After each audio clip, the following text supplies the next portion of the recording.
Buen día, licenciado. Nosotros somos el grupo número 4 y le expondremos y platicaremos sobre la cultura colonial en Hispanoamérica. Mi nombre es Diego Maradiaga y le platicaré sobre los elementos culturales que España impuso en nuestra región, así como los legados que ellos nos dejaron. Uno de los primeros elementos culturales que este país nos impuso fue la religión.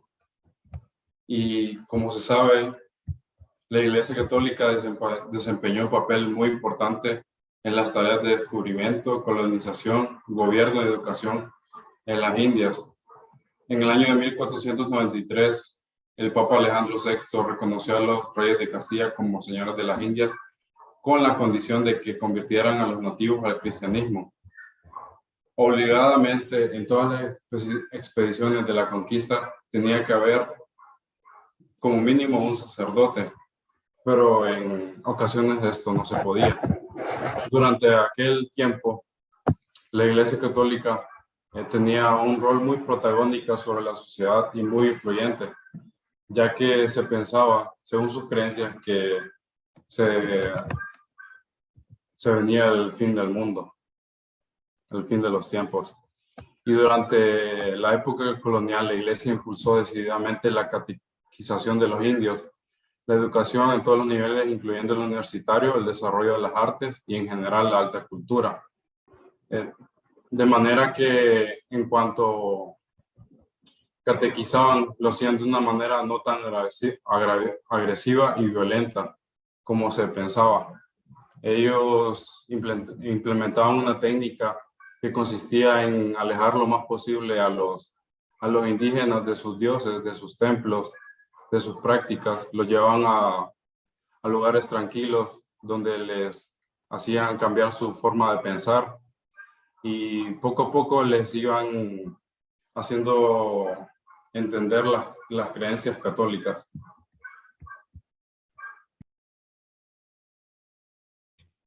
Lenguaje. A lo largo del periodo colonial, el español y las lenguas indígenas entraron en una relación de intercambio que llevó, por un lado, al español de cada región a conservar palabras de origen indígena en el habla cotidiana y a las lenguas indígenas a intercorporar no solo palabras españolas.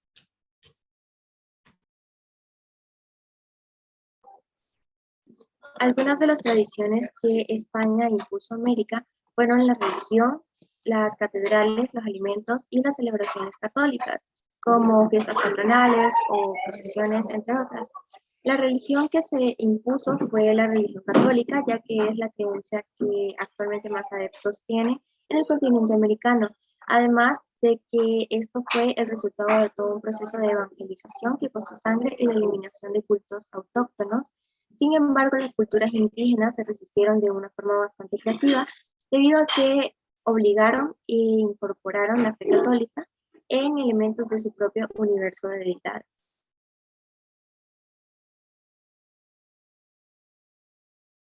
La música. Las expresiones artísticas lograron en el siglo por los pueblos precolombinos no fueron apreciadas por los conquistadores españoles, para quienes la música indígena sonaba inferial, impia, marcial, fúnebre, lúgubre. La economía. La economía en la época colonial, como se sabe, cuando los españoles llegaron presionaban a los indios para mostrar las provincias de oro y con el tiempo así se crearon las instituciones coloniales, que así fue como se empezó la economía. Habían tres tipos de instituciones coloniales, que eran la encomienda, la mita y el resguardo. La encomienda consistía en que la corona ponía a cargo en uno de los territorios a un grupo de indígenas con un español y ponían a evangelizar a los indios. La otra, que era la mita, era de igual manera, ellos recibían remuneración sobre cada acción de estas La mitad consistía en que ellos iban a las minas y sacaban el oro por los españoles. Esta era la más peligrosa, ya que muchos de los indios que iban morían en la mitad. Y de último en el resguardo, que en el resguardo lo único que pedían los españoles eran fidelidad a la corona. Entonces, lo que hacían es darle un pequeño espacio para que ellos pudieran vivir. Después, con el tiempo, se crearon los impuestos, eh, que en aquel entonces habían cuatro tipos de impuestos, que era la alcalaba,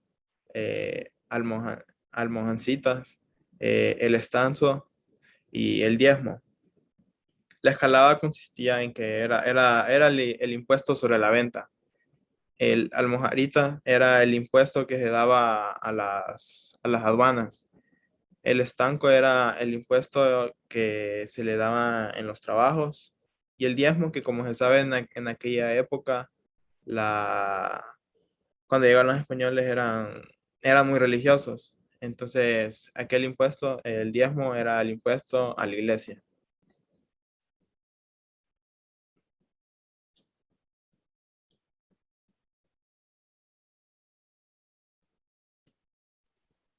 La educación. Este fue un sistema educativo desarrollado como un fenómeno netamente urbano y citadino. Hizo a un lado a la gran población indígena y la educación colonial se realizó en dos sistemas, uno universitario o superior y otro de estudios menores.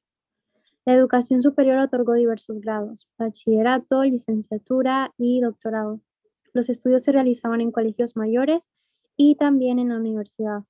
La universidad fue fundada en 1551. En ella se enseñaba teología, la facultad máxima, proseguía la enseñanza de derecho canónico o eclesiástico y el derecho civil o leyes.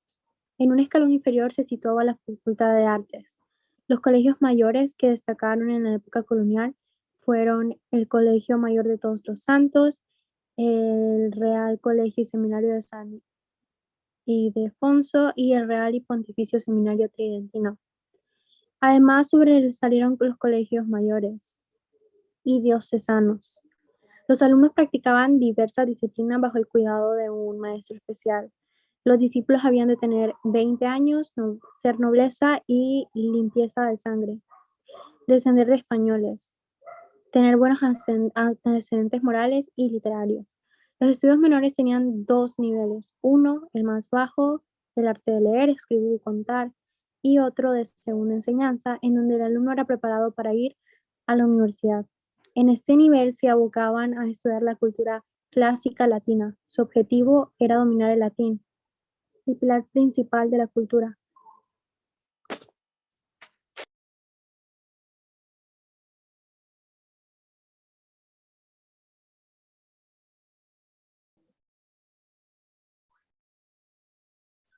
Bueno, en cuestión de la pintura, una vez que España conquistó y sometió a los pueblos indígenas de América, procedió a eliminar sistemáticamente las manifestaciones culturales de los pueblos americanos y en su lugar se implantó de forma definitiva el elemento social y cultural de España en el nuevo continente.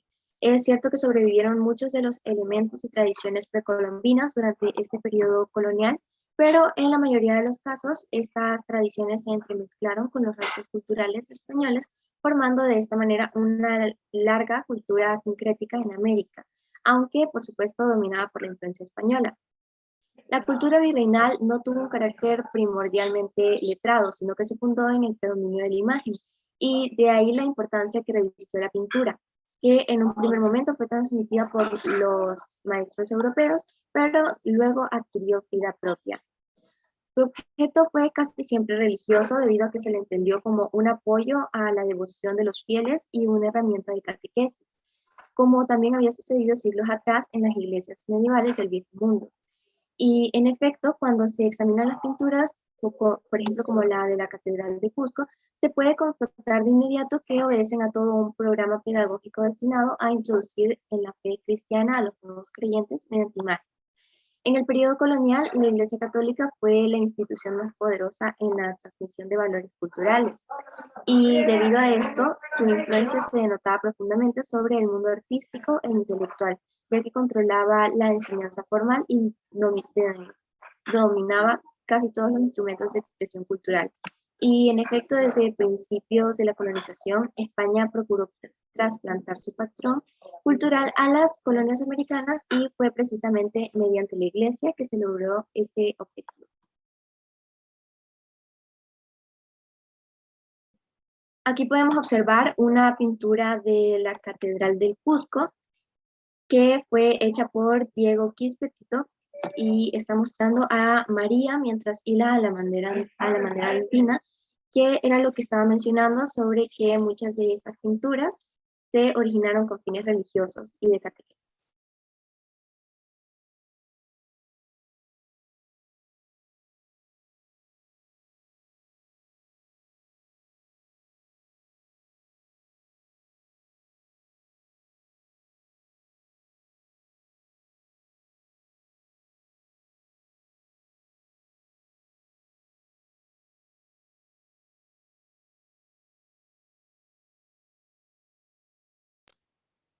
Arquitectura.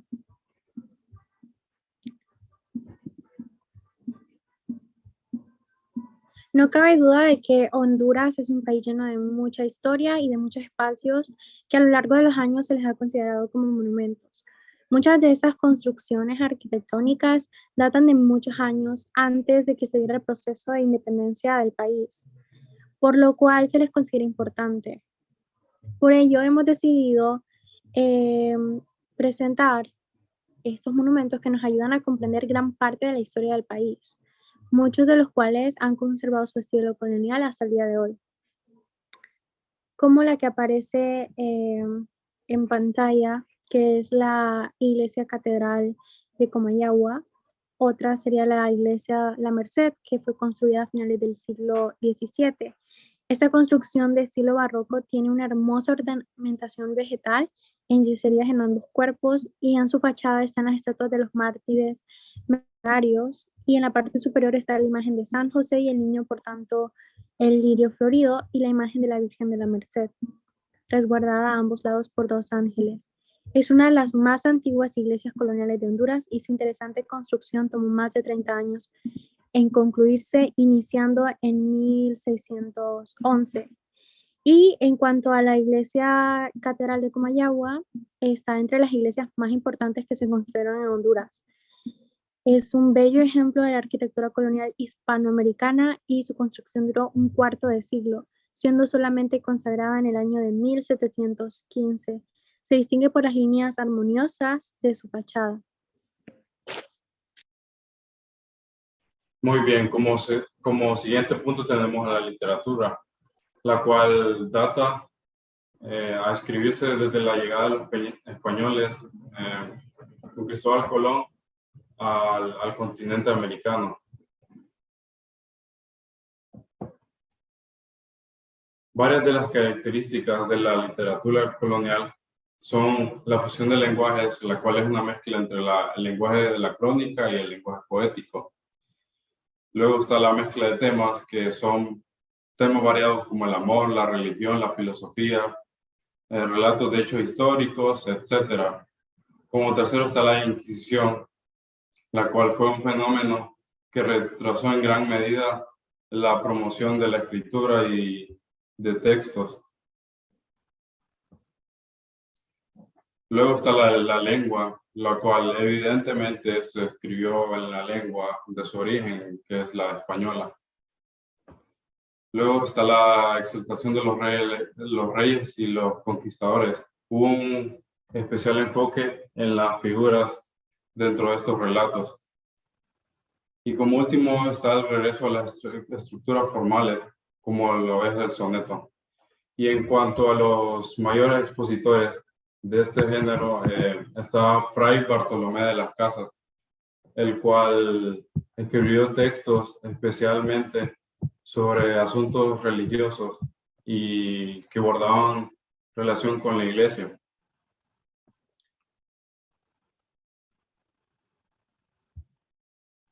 Las esculturas. La gran mayoría de las esculturas en esa época estaban vinculadas a la historia religiosa, ya que los españoles llegaron con imágenes de crucifijos y todas esas cosas las traían eran de ellos desde la época renacentista. Las esculturas en aquella época se dividían en 5 tipos, que eran las imágenes de talla completa, las policremadas, las imágenes de tela, las imágenes de relieve y las imágenes de botella. Que las imágenes de las esculturas de policremadas y las de talla completa son las que eran de cuerpo completo. La única diferencia es la forma en que las hacían, son en las que tenían manos, caras. Esas son las imágenes de telas eran que consistían en que le ponían una tela encima a la escultura y la moldeaban con la tela encima. Las imágenes de relieve eran como un cuadro porque no eran completas, era como un cuadro que tenía como relieve y por eso le decían imágenes de relieve. Algunas de las características de las esculturas en esa época eran que eran muy alargadas. Las caras de las esculturas eran muy alargadas y todas eran muy alargadas. Eh, También las hacían con encofrado y también tenían los ojos pintados en la madera. Algunos de los principales escultores en esta época eran el padre Carlo, Marco Guerra y Francisco de Castillo.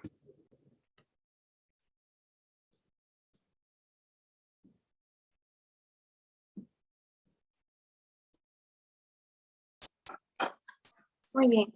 En resumen, la cultura en el periodo colonial se caracterizó por un fuerte proceso de europeización, no solo en el ámbito de las artes, sino también en el del modo de vida. Los colonizadores trajeron al continente americano tanto técnicas y estilos artísticos europeos como costumbres y tradiciones originarias de Europa.